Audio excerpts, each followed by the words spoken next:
Stalin uncle, what uncle? Is very wrong uncle. There are so many jackals and other animals in the forest, but there will be only one lion, and even if it is single, it will be the king of jungle. Welcome to Megaran TV. Tamil Nadu రాజకీయాల్లో విజయ్ ఓ ప్రభంజనం. రాజకీయంగా కాకపోయినా కనీసం popularity విషయంలోైనా ఆయన మిగిలిన వారి కన్నా ఒక మెట్టు పైనే ఉంటారు. పార్టీ పెట్టిన రోజు ఎలాంటి ఉత్సాహంతో కనిపించారో ఇప్పుడు కూడా అదే పవర్ కనిపించింది ఆయనలో. మదురై మానాడు సభ అభిమానులతో కిక్కిరిసిపోయింది. దళపతి నినాదాలతో హోరెత్తింది. అయితే ఈ బల ప్రదర్శన ఓట్లుగా కన్వర్ట్ అవుతుందా? అసలు విజయ్ ప్రజల్లోకి ఏ స్ట్రాటజీతో వెళ్తున్నారు?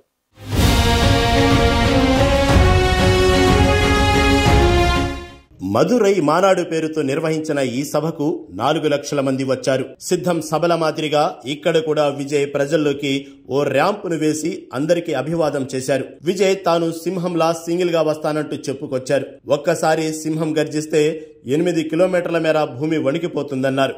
అడవుల్లో ఎన్నో తోడేళ్లుంటాయి కానీ ఒకటే సింహం ఉంటుందంటూ ఫ్యాన్స్ ను సినిమాటిక్ డైలాగ్స్ తో ఉరువు తొలగించారు. ఎప్పుడు ఎదిరిన తన్నోడ తనితన్మే ఇழக்கவே ఇழக்காது. yes, a lion is always a lion.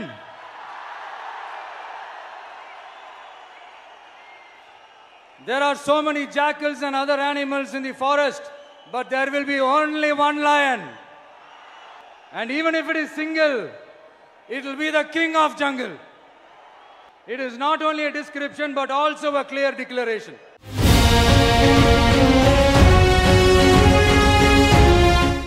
సభ ముందు వరకు బీజేపీతో పొత్తు అనౌన్స్ చేస్తారన్న ఊహాగానాలు ఉన్నాయి కానీ ఆయన వేదికపైకి వచ్చాక తన భావజాలం బీజేపీకి వ్యతిరేకమంటూ టీవీకే పార్టీ అధ్యక్షుడు విజయ్ ప్రకటించారు. బీజేపీతో పొత్తు ఉండబోదన్నారు విజయ్. అంతేకాదు డీఎంకే ప్రధాన రాజకీయ శత్రువుగా చెబుతూ అంకుల్ స్టాలిన్ అంటూ పంచులు విసిరారు. Stalin uncle, what uncle? Is very wrong uncle. Uncle, உங்களுக்கு மனசாட்சின்னு ஒன்று இருந்துச்சுன்னா நாங்கள் கேட்குற கேள்விகளுக்கு மட்டும் கொஞ்சம் பதில் சொல்லுங்க அங்கிள். நீங்கள் நடத்துகிற இந்த ஆட்சியில் நேர்மை இருக்கா, நியாயம் இருக்கா, ஊழல் இல்லாமல் இருக்கா, சட்டம் ஒழுங்கு சரியா இருக்கா, பெண்களுக்கு பாதுகாப்பு இருக்கா, பொதுமக்களுக்கு பாதுகாப்பு இருக்கா, இயற்கை வளங்களுக்கு பாதுகாப்பு இருக்கா? சொல்லுங்க மை டியர் அங்கிள், சொல்லுங்க.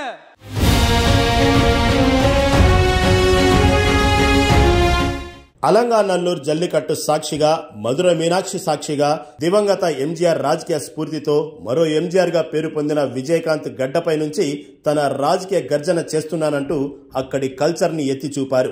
ఎదిర్కాలం వரும் ఎన్ కడమై వரும் இந்த கூட்டத்தின் ஆட்டத்தை ஓடிப்பேன்.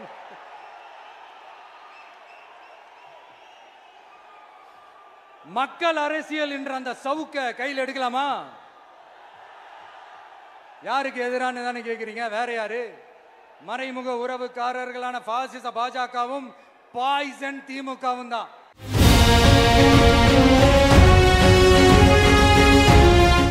తనను ఎంతగా విమర్శిస్తే అంతగా ఎదుగుతానని టీవీకే పార్టీ అధ్యక్షుడు తమిళ అగ్ర నటుడు విజయ్ పేర్కొన్నారు. తమ భావజాల శత్రువు బీజేపీ, రాజకీయ విరోధి డీఎంకే అని ఆయన స్పష్టం చేశారు. రానున్న అసెంబ్లీ ఎన్నికల్లో డీఎంకేకు తన పార్టీకి మధ్య ప్రధాన పోటీ ఉంటుందని అన్నారు. రాష్ట్రంలోని ప్రతి ఇంటి తలుపు తడతానని తెలిపారు.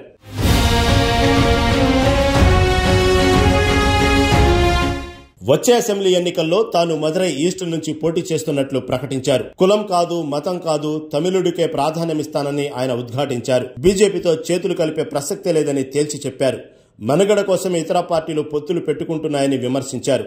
మనం ఆర్ఎస్ఎస్ ముందు ఎందుకు తల వంచాలని ఆయన ప్రశ్నించారు. తమిళ అస్తిత్వాన్ని ప్రతిపక్షాలు తగ్గిస్తున్నాయని ఆగ్రహం వ్యక్తం చేశారు.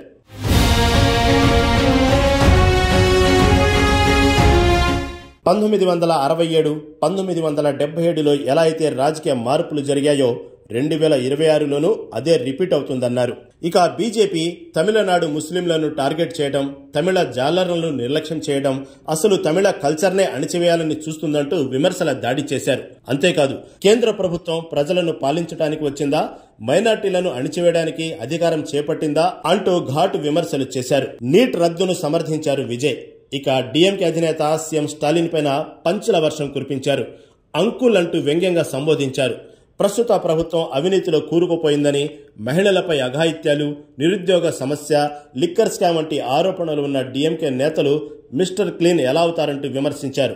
Stalin uncle, what uncle is very wrong uncle.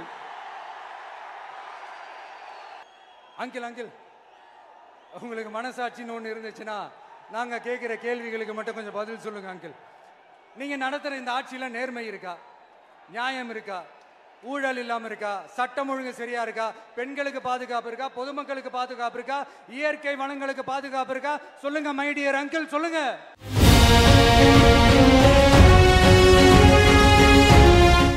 తాను సినిమాల్లో అవకాశాలు లేక రాజకీయాల్లోకి రాలేదని, ప్రజా సేవ కోసం వస్తున్నానన్నారు.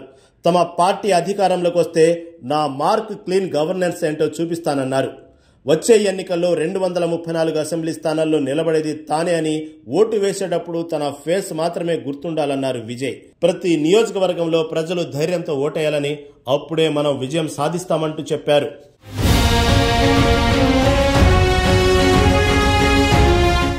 కచ్చతీవులకు శ్రీలంక నుంచి స్వేచ్ఛ కల్పిస్తామని హామీ ఇచ్చారు.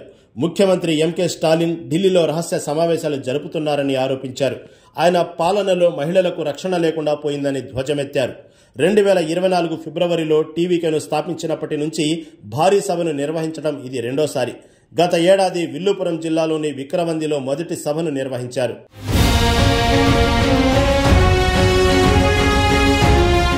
మదురై తూర్పు నుంచి పోటీ చేసేందుకు విజయ్ ఆసక్తి చూపుతున్నట్లు తెలుస్తోంది. ఆ ప్రాంతంలోని మహిళలు ద్రవిడ పార్టీల పట్ల అసంతృప్తితో ఉన్నారని, విజయ్కే ఓటు వేస్తామని చెబుతున్నట్లు నేరుగా టీవీకి అధినేతనే ఓ కార్యక్రమంలో మాట్లాడుతూ చెప్పుకొచ్చారు. ముఖ్యంగా ఈ నియోజకవర్గంలో గెలిచిన పార్టీలో అక్కడ రాష్ట్ర ప్రభుత్వాలను ఏర్పాటు చేశాయి.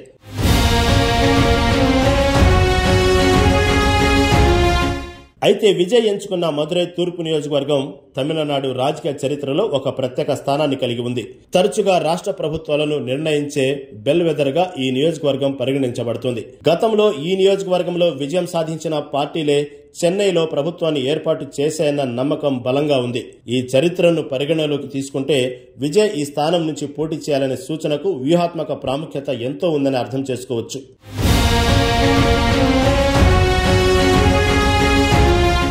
మొత్తం 4 లక్షల మంది అభిమానులు, సపోర్టర్ల మధ్య జరిగిన తమిళ వెట్రి కళగం మదురై మానాడు సభ హిట్ అనే చెప్పాలి. అయితే ఈ సపోర్ట్ ఎంతవరకు ఓట్లుగా మారుతాయన్నది ఆసక్తికరం. మరి విజయ్ ఇక్కడి నుంచి పోటీ చేసి గెలిస్తే సీఎం అవుతారా లేదా అనేది తెలియాలంటే ఇంకా కొంతకాలం ఆగాల్సిందే. కాన్ఫిడెంట్ ஆருங்க, நல்லதே நடக்கும், வெற்றி நிச்சயம். மீண்டும் சந்திக்கும் வரை நன்றி, வணக்கம்.